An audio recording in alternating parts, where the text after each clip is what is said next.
Hello दोस्तों, नमस्कार। आपका स्वागत है आपके अपने चैनल हिंदी हब ऑफिशियल पर। तो आज हम दोस्तों शुक्ल के इतिहास में आदिकाल के अंतर्गत प्रकरण 4 में फुटकल रचनाओं का अध्ययन करेंगे, जिसमें विद्यापति और अमीर खुसरो को मुख्यतः रूप से देखा जाएगा। पिछली कक्षा में हमने चंद्रबरदाई के रासो पृथ्वीराज रासो का अध्ययन किया था, जिसे शुक्ल जी ने जाली ग्रंथ माना था। भाषा की दृष्टि से और साहित्य की दृष्टि से ये जो ग्रंथ है वो जिज्ञासुओं के काम का नहीं है। 69 जिसमें समय थे, 2500 पृष्ठों की एक बहुत बड़ा रचना ही हिंदी के प्रथम महाकाव्य होने का दर्जा है वो पृथ्वीराज रासो को प्राप्त है। कुछ एक प्रमुख कथन और कुछ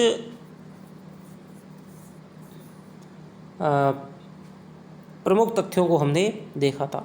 इसके बाद में भट्ट केदार और मधुकर कवि की लिखी हुई रचनाएं और परमाल रासो पे हमने मुख्यतः विचार किया था कि जगनिक का परमाल रासो है दोस्तों, वीर गीत के रूप में है और वैसवाड़ा, महोबा इत्यादि क्षेत्रों में गाया जाता है। 1865 में चार्ल्स इलियट ने फर्रुखाबाद के जो जिला कलेक्टर थे उन्होंने प्रकाशन इसका करवाया था आल्हा खंड के रूप में।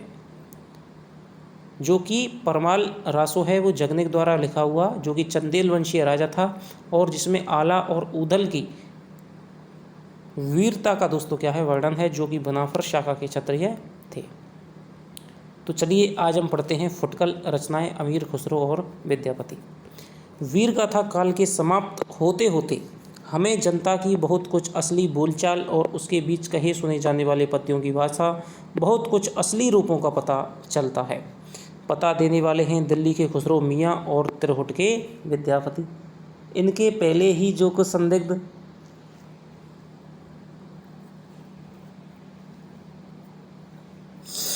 सामग्री मिलती है उस पर प्राकृत की रूढ़ियों का थोड़ा बहुत प्रभाव अवश्य पाया जाता है। लिखित साहित्य के रूप में ठीक बोलचाल की भाषा या जनसाधारण के बीच कहे सुने जाने वाले गीत पद्य आदि रखने की ओर मानो किसी का ध्यान ही नहीं था।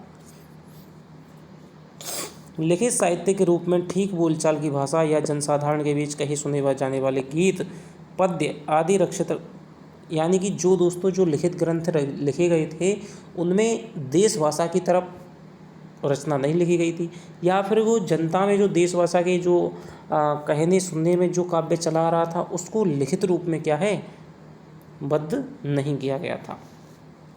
जैसे पुराना चावल ही बड़े आदमियों के खाने योग्य समझा जाता है, वैसे ही अपने समय से कुछ पुरानी बड़ी हुई परंपरा के गौरव से युक्त भाषा ही पुस्तक रचने वालों के व्यवहार योग्य समझी जाती है। तो ये कथन है दोस्तों इम्पोर्टेंट है। ये कथन आपका किसका है? रामचंद्र शुक्ल का है। पश्चिम की बोलचाल, गीत, मुख प्रचलित पद्य आदि का नमूना जिस प्रकार हम खुसरो की कृति में पाते हैं, उसी प्रकार बहुत पूर्व का नमूना विद्यापति की पदावली में। यानी कि खुसरो की क्या है? पश्चिमी की बोलचाल, गीत, मुख प्रचलित पद्य आदि का नमूना जिस प्रकार हम खुसरो में कृति में पाते हैं, उसी प्रकार बहुत पूर्व का नमूना, क्योंकि मैथिली के थे विद्यापति, का नमूना विद्यापति की पदावली में। उसके पीछे फिर भक्ति काल के कवियों ने प्रचलित देश भाषा और साहित्य के बीच पूरा सामंजस्य घटित कर दिया। तो अब दोस्तों अमीर खुसरो। पृथ्वीराज की मृत्यु संवत 1249 यानी कि 1191 में दोस्तों क्या है होती है कि 90 वर्ष पीछे खुसरो ने संवत 1340 के आसपास है वो रचना आरंभ की, यानी कि 14वीं शताब्दी का काल इन्होंने माना है। इन्होंने गयासुद्दीन बलबन से लेकर अलाउद्दीन और कुतुबुद्दीन मुबारक शाह तक कई पठान बादशाहों का जमाना देखा था। गयासुद्दीन बलबन से लेकर के अलाउद्दीन और कुतुबुद्दीन मुबारक शाह तक कई पठान बादशाहों का जमाना देखा था। ये फारसी के बहुत अच्छे ग्रंथकार और अपने समय के बहुत नामी कवि थे। इनकी मृत्यु संवत 1389 में हुई थी। ये बड़े ही विनोदी, मिलनसार और सहृदय थे। तो ये कथन दोस्तों आ चुका है कि निम्न में से कौन सा कथन है अमीर खुसरो के बारे में शुक्ल जी का नहीं है। तो ये बड़े ही विनोदी, मिलनसार और सहृदय थे। इसी से जनता की सब बातों में वे पूरा योग देना चाहते थे। तो ये पंक्ति दे करके भी आपसे पूछा जा सकता है कि किस कवि के बारे में ये कहा जा सकता है कि ये बड़े ही विनोदी, मिलनसार और सहृदय थे। इसी से जनता की सब बातों में वे पूरा योग देना चाहते थे। जिस ढंग के दोहे, तुकबंदियाँ और पहेलियाँ आदि साधारण जनता की बोलचाल में इन्हें प्रचलित मिली, उसी ढंग के पद्य, पहेलियाँ आदि कहने की उत्कंठा इन्हें भी हुई। इनकी पहेलियाँ और मुकरियाँ प्रसिद्ध हैं। इनमें उक्ति व चित्र की प्रधानता थी, यद्यपि रसीले गीत और दोहे भी इन्होंने कहे हैं। तो दोस्तों, पहेलियों और मुकरियों में क्या है? उक्ति व चित्र की प्रधानता है, यद्यपि रसीले गीत और दोहे भी इन्होंने कहे हैं। यहाँ इस बात की ओर ध्यान दिला देना आवश्यक प्रतीत होता है कि काव्य भाषा का ढांचा अधिकतर सौरसेनी या पुरानी ब्रजभाषा का ही बहुत काल से चला आता था। यानी कि काव्य भाषा का जो ढांचा है अधिकतर सौरसेनी अपभ्रंश या फिर पुरानी ब्रजभाषा की बहुत काल से चला आता था। अतः जिन पश्चिमी प्रदेशों की बोलचाल खड़ी बोली होती थी, उसमें भी जनता के बीच प्रचलित पद्यों, तुकबंदियों आदि की भाषा ब्रजभाषा की ओर झुकी हुई रहती थी। अब भी यह बात पाई जाती है। इसी से खुसरो की हिंदी रचनाओं में भी दो प्रकार की भाषा पाई जाती है। तो ये आपको याद है, खुसरो की रचना कैसी है? दो प्रकार की।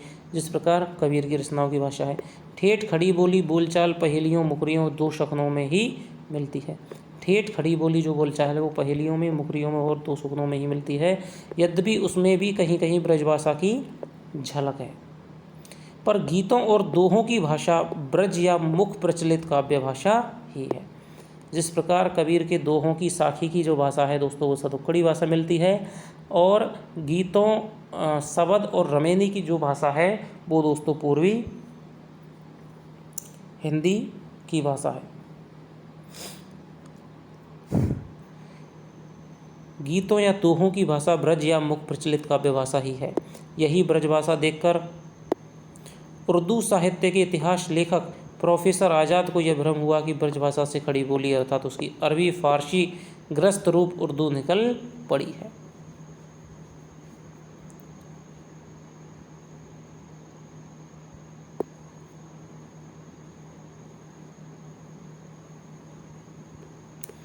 खुसरो के नाम पर संग्रहित पहेलियों में कुछ प्रक्षिप्त और पीछे की जोड़ी पहेलियां भी मिल गई हैं, इसमें संदेह नहीं है। तो ये कथन भी आपसे दोस्तों पूछा जा सकता है कि खुसरो के नाम पर संग्रहित पहेलियों में कुछ प्रक्षिप्त और पीछे की जोड़ी पहेलियां भी मिल गई हैं, इसमें संदेह नहीं। तो संदेह नहीं दोस्तों किसका है?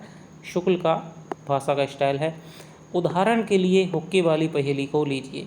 इतिहास प्रसिद्ध बात है कि तंबाकू का प्रचार हिंदुस्तान में जहांगीर के समय में हुआ था। उसकी पहली गोदाम अंग्रेज़ों की सूरत वाली कोठी थी, जिससे तंबाकू का नाम ही सुरती या सुरती पड़ गया। इस प्रकार भाषा के संबंध में भी संदेह किया जा सकता है, वह दीर्घ मुख परंपरा के बीच कुछ बदल गई होगी, उसका पुरानापन कुछ निकल गया होगा। किसी अंश तक यह बात हो सकती है, पर साथ ही यह भी निश्चित है कि उसका ढांचा कवियों और चारणों द्वारा व्यवहृत प्राकृत की रूढ़ियों से जकड़ी काव्य भाषा से भिन्न था। तो ये कहाँ है? खुसरो के संबंध में दोस्तों ये बात है, कहते हैं कि यह भी निश्चित है उसका ढांचा कवियों और चारणों द्वारा व्यवहृत प्राकृत की रूढ़ियों से यानी प्राकृतभाषा हिंदी की काव्य भाषा से भिन्न था। प्रश्न यह उठता है, क्या उस समय तक भाषा घिसकर इतनी चिकनी हो गई जितनी की पहेलियों में मिलती है? खुसरो के प्राय 200 वर्ष पीछे की लिखी जो कबीर की वाणी की हस्तलिखित प्रति मिली है, उसकी भाषा कुछ पंजाबी लिए हुए राजस्थानी है, पर इसमें पुराने नमूने अधिक हैं। जैसे सप्तमी विभक्ति के रूप में ई, घरी, घर में, चला, समाया के स्थान पर चलिया, चल्या, समाइया, उनई, आई के स्थान पर उनमें भी आई, झुकाई इत्यादि। यह बात कुछ उलझन की अवश्य है, पर विचार करने पर यह अनुमान दृढ़ होता है कि खुसरो के समय इठ, बसिठ आदि रूप ईठ, इष्ट, इठ, ईठ, बसीठ, विस्तृष्ट, वशिष्ठ, विशिष्ट, बसीठ हो गए थे। अतः पुराने प्रत्यय आदि भी बोलचाल से बहुत कुछ उठ गए थे। यदि चलिया, मारिया आदि पुराने रूप रखें तो पहेलियों के छंद टूट जाएंगे। अतः यही धारणा होती है कि खुसरो के समय में बोलचाल की स्वाभाविक भाषा घिसकर बहुत कुछ उसी रूप में आ गई जिस रूप में खुसरो में मिलती है। अतः यही धारणा होती है कि खुसरो के समय बोलचाल की स्वाभाविक भाषा घिसकर बहुत कुछ उसी रूप में आ गई थी जिस रूप में खुसरो में मिलती है। कबीर की अपेक्षा खुसरो का ध्यान बोलचाल की भाषा की ओर रहता है। ये कथन भी दोस्तों क्या है? शुक्ल का आया हुआ है।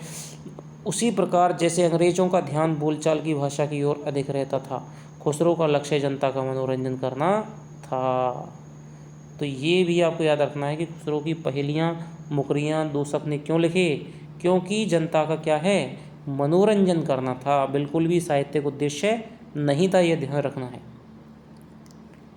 यही धारणा होती है कि खुसरो के समय में बोलचाल की स्वाभाविक भाषा घिसकर बहुत कुछ उसी रूप में आ गई थी जिस रूप में खुसरो में मिलती है।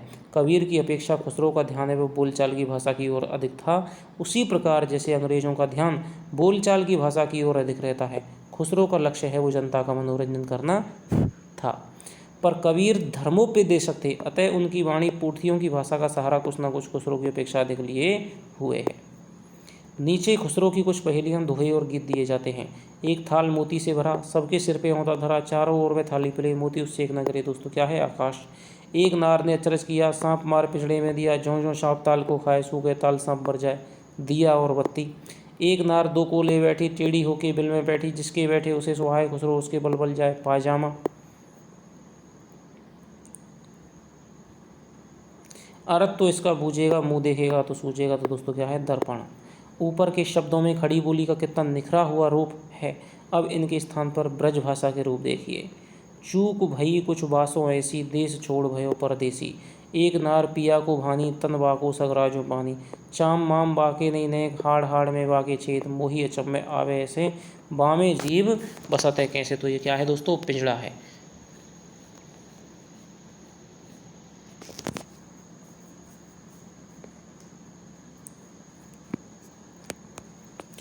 अब नीचे के दोहे और गीत बिल्कुल ब्रज भाषा अर्थात मुख प्रचलित काव्य भाषा में देखिए। उज्ज्वल बरन अधीन तन, एक चित्त दो ध्यान। तो ये दोहा है, आपको विशेष रूप से याद रखना है, बहुत ही अच्छा दोहा है। उज्ज्वल बरन अधीन तन, एक चित्त दो ध्यान, देखत में तो साधु है पर निपट पाप की खान। क्या है दोस्तों, बगुला पे कहा गया है। खुसरो रैन सुहाग की, जागी पी के संग, तन मेरो मन पीऊ को दो भय एक रंग। ये भी दोस्तों अच्छी है। गोरी सोवे सेज पर, मुख पर डारे केस, चल खुसरो गर आपने रैन वही चौं देश। ये तो इनकी प्रसिद्ध है ही है। मोर जोबना नवेलरा भयो है गुलाल, ये पंक्ति भी आपको याद रखनी है। मोरा जोबना नवेलरा भयो है गुलाल, कैसे गर दीनी कसमोरी माल, सोनी सेज डरावर लावे भरागन वही डस डस जाए। तो ये भी आपके क्या है, पूरी पंक्ति आपको याद रखनी है। हज़रत निज़ामुद्दीन चिश्ती जर्जरी वक्स पीर, जोई जोई ध्यामे तेई तेई फल पावे, मेरे मन की मुराद भर दीजिए अमीर। ये भी इनका क्या है दोस्तों, इस पे क्या है, गाने भी बन चुके हैं। जे हाल मिस्किन मुगुन तगाफल, दुराए नैना बनाए बतियाँ, किताबे हिजरा नादार मेजा, ना देहु काहे लगाए छतियाँ, शवाने हिजरा दराज चूँ जुल्फ, वरोजे वसलत चूँ उम्र कोत है, सखी पिया को जो मैं न देखूँ तो कैसे काटूँ अंधेरी रतियाँ। पहली लाइन और दोस्तों दूसरी लाइन है, ये इनकी क्या है, बहुत ही प्रसिद्ध है। सखी पिया को जो मैं न देखूँ तो कैसे काटूँ अंधेरी रतियाँ, और जे हाले मिस्किन मुकुन तगाफल, दुराए नैना बनाए बतियाँ। ये दो पंक्तियाँ आपको क्या है, विशेष रूप से याद रखनी है। तो यदि आपको दोस्तों हमारी क्लासें पसंद आ रही हो तो उसको दोस्तों क्या है, लाइक कर दिया करें और हमारे चैनल को सब्सक्राइब कर लें, जिससे कि आगे आपको क्या है, लगातार आपके सिलेबस से संबंधित वो वीडियो आपको मिलती रहेंगी।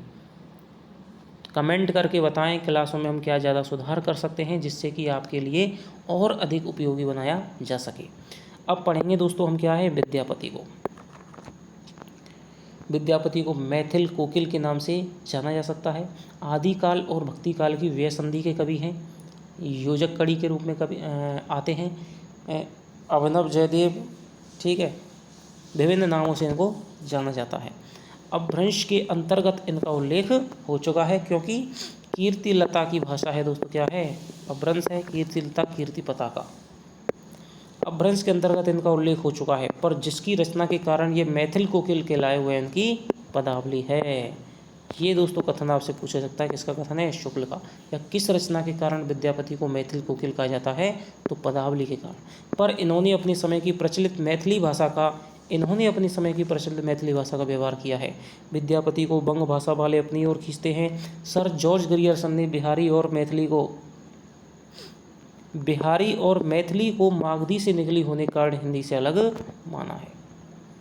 बिहारी और मैथिली को मागधी से निकली होने के कारण हिंदी से अलग माना है। ये क्या है, उसको बंग भाषा के अंतर्गत मानते हैं दोस्तों।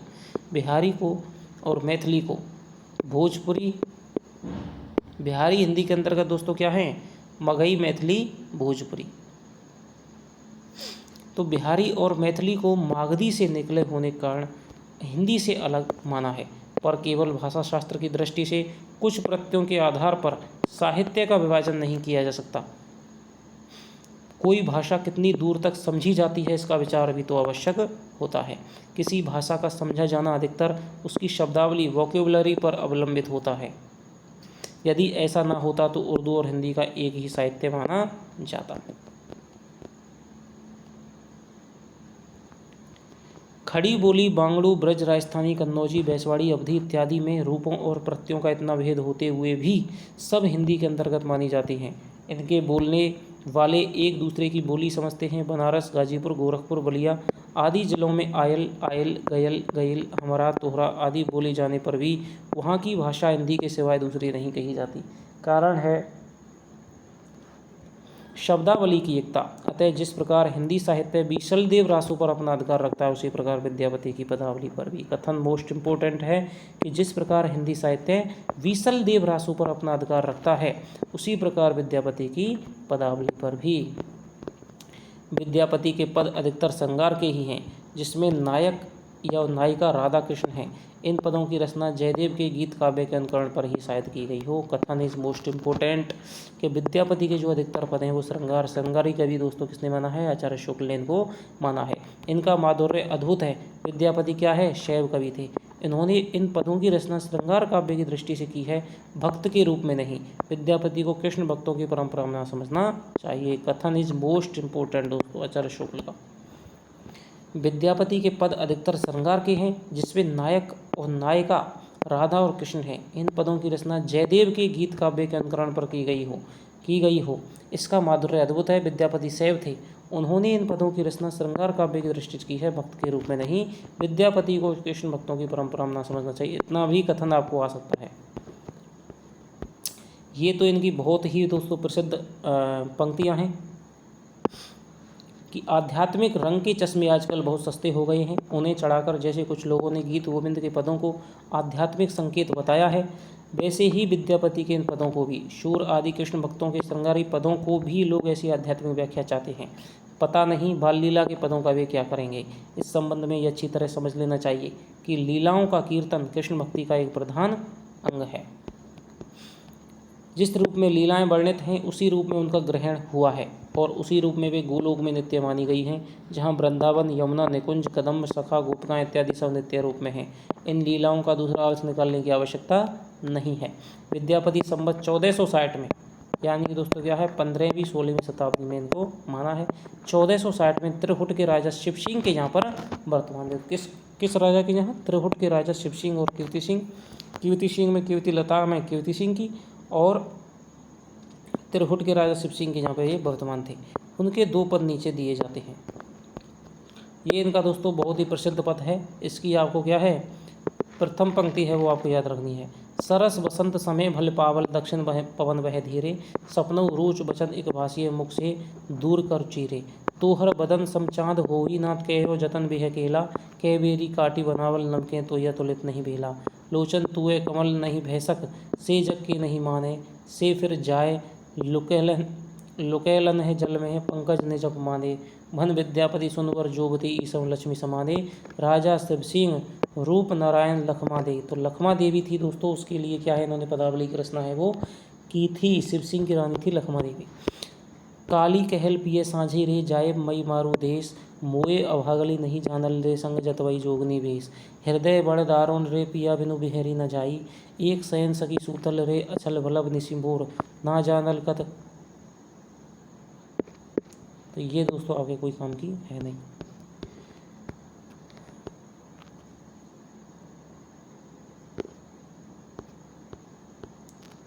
तो ये यहाँ पर दोस्तों अब अंतिम की तरफ हम बढ़ते हैं।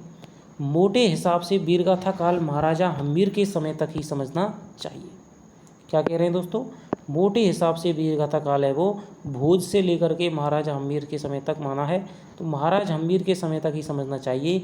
उसके उपरांत मुसलमानों का साम्राज्य भारत में स्थित हो गया और हिंदू राजाओं में ना तो आपस में लड़ने का उतना उत्साह रहा, ना मुसलमानों में। जनता की चित्तवृत्ति बदलने लगी और विचारधारा दूसरी ओर चली। मुसलमानों के ना जमने तक तो उन्हें हराकर अपने धर्म की रक्षा का वीर प्रयत्न होता रहा, पर मुसलमानों की जम जाने पर उन्हें अपने धर्म के उस व्यापक और हृदयग्राही रूप के प्रचार की ओर उनका ध्यान गया जो सारी जनता को आकर्षित कर सके, उसे धर्म से विचलित ना होने दे। यानी कि यहाँ पर ये भक्ति काल की पृष्ठभूमि वो इसी के अंत में बना रहे हैं। इस प्रकार स्थिति के साथ ही साथ भावों और विचारों में भी परिवर्तन हो गया, पर इससे यह ना समझना चाहिए कि हम्मीर के पीछे किसी वीर काव्य की रचना ही नहीं हुई। समय समय पर इस प्रकार के अनेक काव्य लिखे गए। हिंदी साहित्य के इतिहास की एक विशेषता यह भी है कि एक विशिष्ट काल में किसी रूप की जो काव्य सरता वेग से प्रवाहित हुई, वह यद्यपि आगे चलकर मंद गति से बहने लगी, पर 900 वर्षों के हिंदी साहित्य के इतिहास में हम उसे कभी सरलता सूखी हुई नहीं पाते हैं। यानी कि वीरगाथा काल में दोस्तों वीरगाथा की रचना की सरता वही है, लेकिन ऐसा नहीं है कि फिर वो बिल्कुल सूख गई है, आगे किसी वीर काव्य की रचना हुई नहीं है। भक्ति काल में भी दोस्तों वीर काव्य लिखा गया है, रीति काल में भी वीर कवि हुए हैं, और आधुनिक काल में तो आपको पता ही है वीर काव्य की एक पूरी परंपरा मिलती है।